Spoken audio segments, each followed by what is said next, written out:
Epstein got herpes from kissing a black dude in jail. He was low T according to blood work, he couldn't get his dick hard, and he had an egg-shaped penis. He watched Five Nights at Freddy's, Rule 34, Freddy Fazbear, shared it with friends. He had a wall-sized portrait of child torture.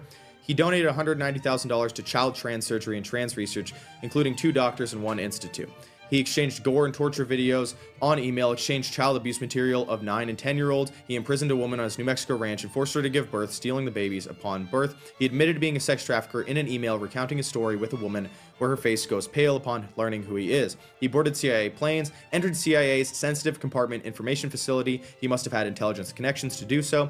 FBI confidential human sources say he was trained by Mossad. Multiple intel sources like Ari Ben Menashe claim he was trained by Mossad. He had over a dozen high-level connections in the Israeli government. He was friends with Isaac Herzog, the current president of Israel. Friends with Ehud Barak, Ehud Olmert, Shimon Peres, and Yoni Koren, prime ministers of Israel, and a Mossad agent.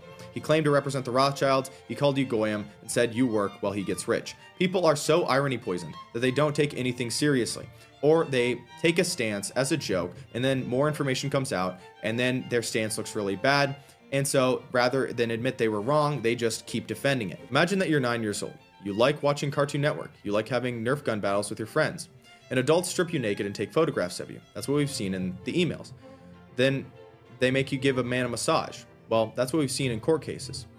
A man pulls his penis out and makes you play with it. People say, well, the victims of Epstein were ages 14 to 17. That's not really true. The youngest age for which a court was able to convict Epstein or an associate was 14, but we have evidence that there were children that were younger involved. I'm not saying that the children were incremental to blackmail, but there were massive high-level political schemes being made between he and his friends.